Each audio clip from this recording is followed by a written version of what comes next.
حجاج بن یوسف کو عمر بن عبدالعزیز نے دیکھا جہنم میں آنتیں پھٹی ہوئی ہیں، پیٹ پھٹا ہوا، آنتیں نکلی ہوئی ہیں اور ایسے گدھے کی طرح چکر کاٹ رہا ہے.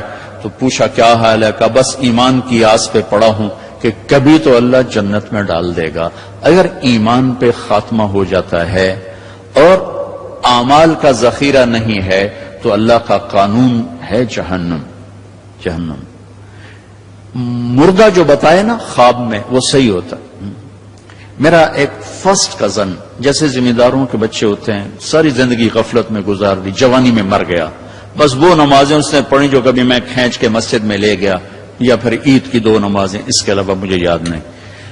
تو میں نے خواب میں دیکھا، میں نے کہا کیا حال ہے؟ تو اس نے کہا آگ کے تندور میں ہوں، آگ کے تندور میں ہوں. اب میرا تو خون، میرا تو چاچے کا تائے کا بیٹا، مجھے تو آگ لگ گئی. میں اس کے لیے پڑھنا شروع کیا، پھر حج کا انتظام کیا. تو حج کے بعد جب واپس آیا تو پھر مجھے نہیں خواب آیا، ایک اور ساتھی کو خواب آیا کہ طارق میاں سے کہو تمہارا تحفہ مجھے مل گیا، وہ جو میں نے حج کروایا اس کی طرف سے. تو اللہ تعالیٰ کا فضل ہے کہ اس نے یہ بھی رکھا اس امت کے لیے کہ مرنے والوں کے لیے ایصال ثواب کرتے رہو تو ان کی بخشش کے سامان بن جاتے ہیں. تو اگر ایمان ہے اور عمل نہیں ہے تو سیدھا جنت میں نہیں جائے گا، وایا ہو کر جائے گا. اور اعمال میں میرے عزیزو، میں نماز کی پہلے تھوڑی بات کی تھی. روزے گرمی میں میرا اور آپ کے صبر کا امتحان ہے، میرے آپ کے عشق کا امتحان ہے کہ ہم اللہ کے لیے کتنی بھوک برداشت کرتے ہیں اور اللہ کے لیے کتنی پیاس کو برداشت کرتے ہیں. ہمارا روزہ تو شام کو کھل جائے گا، لیکن میرے نبی کی اولاد نے 72 گھنٹے کا روزہ رکھا تھا اور پیاسے ہی ذبح ہو کے اللہ کے پاس چلے گئے تھے.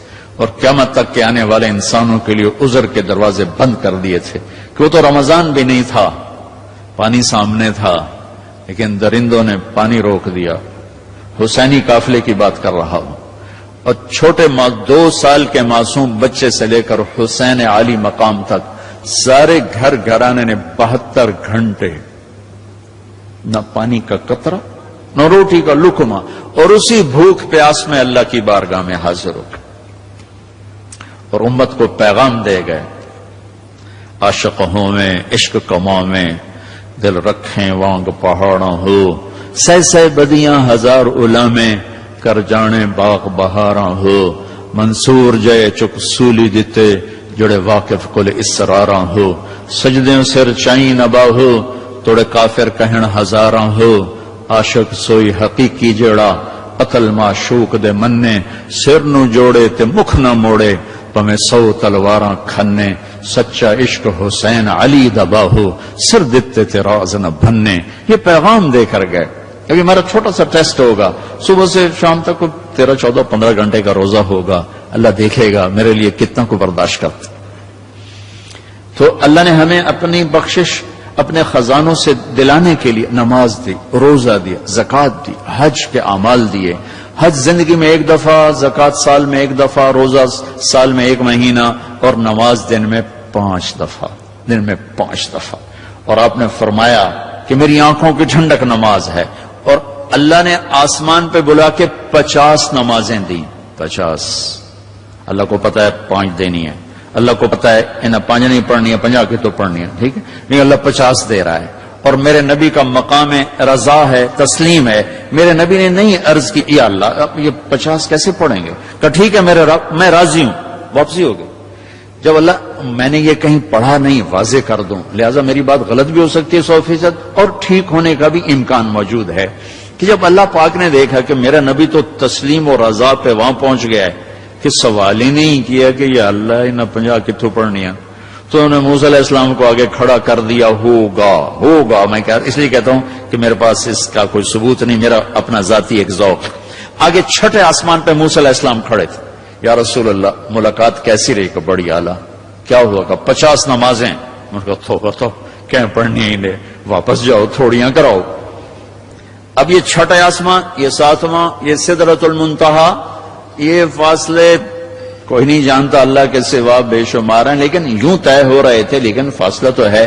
واپس گئے تو اللہ نے 5 گھٹا دی، 45 نہیں گھٹائیں. اچھا بھائی میرے حبیب 5 کم کر دیتے ہیں. آنا جانا 9 دفعہ واپس بھیجا. 9 5 45. واپس جائیں یا رسول اللہ، واپس جائیں یا رسول اللہ، واپس جائیں یا رسول اللہ، اور ہر دفعہ 5 5 5 5 پہلے 5 کیوں نہیں دی، اور واپس گئے تھے تو 45 کیوں کم نہیں کی؟ ہر دفعہ بلا رہے ہیں، بھیج رہے ہیں، بلا رہے ہیں، بھیج رہے ہیں، اچھا 5 5 5 5 صرف آپ کو نماز کی اہمیت بتانے کے لیے کہ کتنا عظیم عمل ہے۔ جب 5 رہ گئیں اور موسیٰ علیہ السلام پھر کھلوتے، جی اب کیا ہوا؟ کہا جی 5 رہ گئی ہیں۔ کہا نہیں واپس جائیں، کوئی نہیں پڑھیں گے۔ کہا نہیں اب میں گیا تو یہ بھی اڑ جائیں گی، پھر میری امت کا کیا بنے گا، مجھے شرم آتی۔ کہا یا رسول اللہ ایک بات بتاؤں کیا؟ میری امت پہ 2 نمازیں فرض تھیں، بنی اسرائیل 2 نمازیں تھیں، فجر کی 2 رکعت اور عصر کی 2 رکعت، باجماعت نہیں، انفرادی، رکوع کوئی نہیں، قیام سجدہ، تلاوت کوئی نہیں، تسبیح۔ قرآن میں آتا ہے ورکعی مع الراکعین، حضرت مریم کو وہ ورکعی سے مراد رکوع نہیں، جھکنا مراد ہے کہ جھکو اللہ پاک کے سامنے۔ رکوع ہمیں ملا، نماز میں تلاوت ہمیں ملی، اللہ اکبر ہمیں ملا، کسی امت کو اللہ اکبر نہیں ملا، کسی امت کو رکوع نہیں ملا، کسی امت کو تلاوت نہیں ملی، وہ اپنی کتاب کے حافظ نہیں ہوتے تھے، ہم اپنی کتاب کے حافظ ہوتے ہیں۔ ہمارا بچے سے لے کر بوڑھا، مرد سے لے کر عورت جو یاد کرنا چاہے، میرا شاگرد میرے یہاں مدرسہ میں اس نے 29 دن میں قرآن یاد کیا، صبح سے پارہ یاد کرتا تھا اور رات کو تراویح میں سناتا تھا۔ وہ چھٹیاں ہو گئی، لڑکے چلے گئے، وہ امریکہ سے تھا تو وہ اس کا تو واپس جانے کا تھا نہیں، اور رمضان آ گیا، حافظ کا انتظام نہیں ہو سکا تو انہوں نے کہا جی میں سناؤں گا۔ وہ فجر سے مغرب تک 1 پارہ یاد کرتا اور عشاء میں تراویح میں سنا دیتا تھا۔ 29 دن میں اس نے پورا قرآن سنا دیا۔ تو اللہ نے ہمارے لیے قرآن ایسا آسان، ابھی وہ امریکہ میں ماشاءاللہ مدرسہ، پہلی امت ہے اپنی کتاب کی حافظ نہیں ہوتی تھی، یہ امت قرآن کی حافظ۔ حضرت عثمان رضی اللہ تعالیٰ عنہ حرم شریف میں داخل ہوئے اور اللہ اکبر کر کے نماز کی نیت باندھی اور سورہ بقرہ شروع کی۔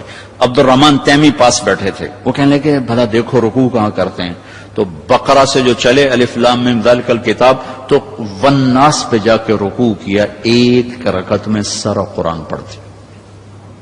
یہ میرے رب نے ہمیں نماز کا حسن دیا ہے، نماز کی خوبصورتی دی ہے۔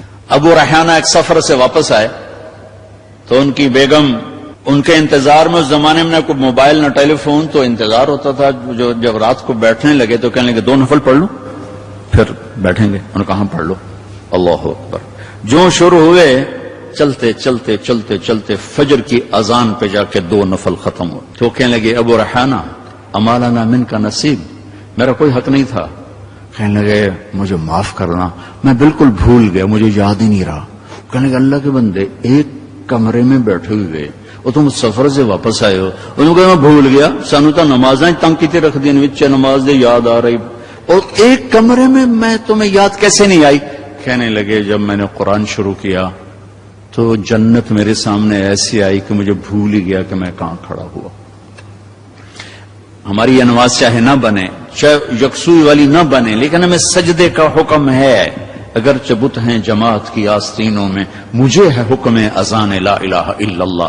وہ بت میری اپنی آستین میں بھی ہوں گے تو بھی مجھے سجدہ کرنا ہے، میرا دل ٹکے نہ ٹکے مجھے ماتھے کو زمین پہ ٹیکنا ہے اور مجھے اپنے اللہ کے سامنے جھکنا ہے۔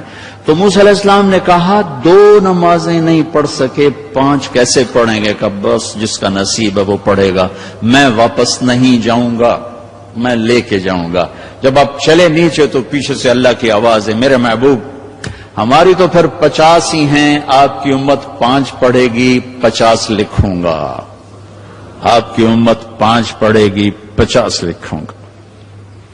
تو ہمیں اللہ نے کتنے ہمارے لیے رحم و کرم کا دروازہ کھولا کہ ایک ہمیں نماز جیسی دولت دی، پھر اس کو باجماعت مسجد کے ساتھ جوڑا، مسجد کی دوڑ لگانے کو کہا، ایک نماز سے دوسری نماز کے درمیان گناہوں کی معافی کا اعلان کیا، ایک جمعے سے دوسرے جمعے کے درمیان گناہوں کی معافی کا اعلان کیا، فجر سے ظہر تک کے درمیان جو کچھ ہوا ظہر پڑھی اللہ نے معاف فرما دیا، عصر کے تک جو کچھ ہوا عصر پڑھی اللہ نے معاف فرما دیا، مغرب پڑھی معاف، عشاء با جماعت پڑھ کے سو جاؤ، فجر مسجد میں جا کے پڑھو، ساری رات تہجد لکھی جائے گی۔ ایک آدمی تہجد نہیں پڑھ سکتا، کمزور ہے، عشاء با جماعت پڑھ لے، فجر با جماعت پڑھ لے تو ساری رات تہجد میں لکھی جائے گی، ساری رات اس کی عبادت میں لکھی جائے گی۔